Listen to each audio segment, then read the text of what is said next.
nung palagi ako ng closing shift, diba? Nung nagsisite pa ako, dalas kasi ako nahihiwan sa prod. Ano ka na, exhausted ka na, tapos wala ka na sa mood kasi wala namang tao eh. Pero kasi sila, pag lumapit sa'yo, parang lagi nakasmile, naglinis, tapos nangangamusta, gano'n. So,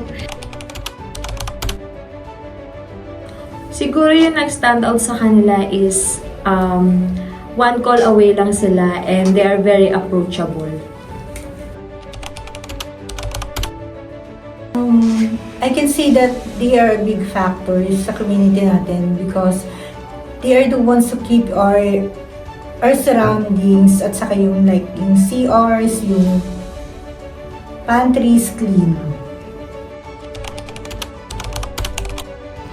Hi mga ates and kuyas, we do appreciate your hard work here in Carolan. Thank you so much. Thank you, ates and kuyas, kasi kahit na hindi Our kami facilities nanghihingi and ng help, security you have the team initiative don't na just mag-ask support sa amin, us. lapitan kami They kung ano yung elevate. kailangan namin. From the GB Manila, thank you so much. I just wanted to thank them for their dedication to their work and of course for showing genuine care, especially in ensuring the safety and security of all employees at Carolan.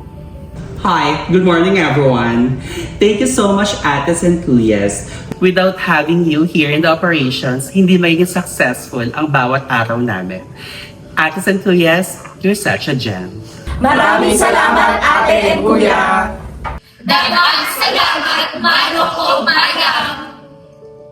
Maraming salamat, mga ates and kuyas. Agyaman kami! Thank you for all the hard work, mga ates and kuyas! Thank you so much, mga ates and kuyas! Maraming salamat sa inyong lahat!